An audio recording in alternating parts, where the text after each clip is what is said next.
What is going on, guys? Welcome back to Hippo Supercoach, and tonight we've got some very bad news. Bailey Smith is out. Oh my goodness. I don't even know what to say. It's really annoying. This is one where teams that didn't start him are going to get bailed out.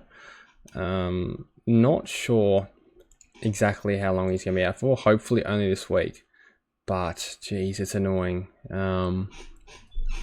Yeah, wow. We'll talk about the Bulldogs game as well tonight. I'll bring that up over here. So here's the tweet. Training this morning.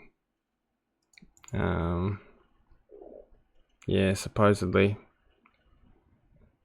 And just reading some of these tweets.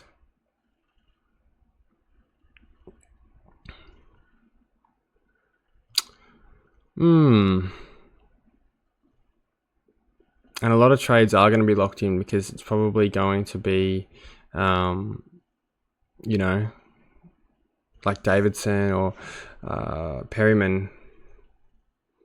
So, yeah, weird time to come out, to be honest, but Calf is a worry.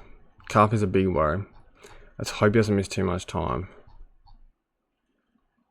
Didn't train today. Alright, let's have a look at the Doggies game. So Libba went nuts. No surprise there.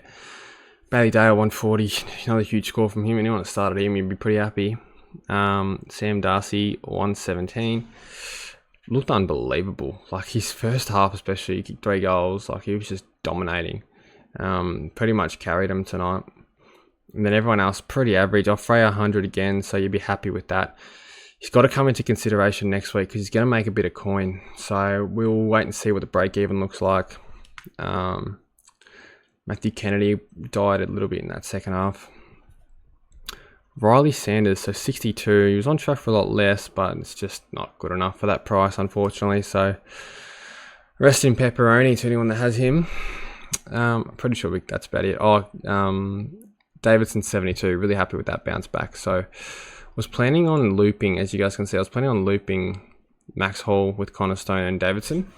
And in the end, we've lost BAZ. So we have to field Hall anyway. I mean, it's best 18, so it's not the end of the world, but... And like the way I look at it is every team above me in the rankings is probably going to have Bailey Smith. So it doesn't really matter too much, to be honest. But you just hope he's on out for a while because then it will matter. And we have to think about trading and... it's a headache. Nick Dacos 125. I think everyone had a pretty good feeling he was going to go nuts tonight. No attention put into him at all. Yeah, really good game from him. Decam went well. Powell, no one really too relevant besides Dacos. I mean, Dan Houston got up in the end. He had shocking first half, so yeah, did well. Then Harry Perryman, I'm so glad I jumped off because yeah, just absolute trap. The role's terrible. He's playing lockdown defender on Vandermeer, so that was interesting. I didn't see him attend a CBA. I don't know exactly the CBAs, but from what I saw, he didn't attend any. Yeah, so you can probably say goodbye to that pick. So yeah, final trades, I changed them a bit since the news with FLYNN going out. So FLYNN and BAZ out. Unbelievable. I mean, what do they expect FLYNN to do? He's rucking against Jared Witts, like one of the best ruckmen in the whole comp, one of the hardest ruckmen to ruck against. Anyway, it's given us... I don't hate the fact that FLYNN's out because it gives us Ashcroft, and I really wanted Ashcroft this week because he plays West Coast. So I expect some pretty spike scores from every Brisbane player that's relevant. So Zorko, Levi, and Will. I'm pretty confident they can all go 100 plus. And yeah, brought in Corey Warner just because he's on the bubble this week, and Tom Stewart. So, I mean, Stewart's only got to go above 57 to justify this trade, so I think we might have got that one right, as long as no injury, obviously. And hopefully Hugo Garcia doesn't go too nuts, but yeah, crazy times. Crazy freaking times. I don't even know what's going to happen with this whole Bailey Smith thing. Is there more to it? Is it just training injury? I don't know. But I am a little bit worried. Like I said, you just don't want to have to trade him because if you have to trade him, It's going to be a pain in the ass. It's going to be a real pain in the ass because, yeah, that's just, obviously, it's going to set you back a bit. But yeah, big day of footy tomorrow. We start off with Essendon and Adelaide. Who do I have from that? Sardis. Is that it? I think that might be it. Yeah, so I was initially going to have Rankin, but yeah, didn't want to bring in Bice in the end, just because the only reason is because Warner was a question mark. I think they're going to have Sheldrick as the sub, so I think Warner will be fine. And then yeah, so we'll just field him and yeah, hope for an 80. Does he play Freo? Yeah. If he's a sub, well then we're screwed, aren't we? But I don't expect many of these guys to be my best 18. I was having a look before, so we got, how many rookies are we fielding? Trainer, so 1, 2, 3, 4, 5, 6, 7.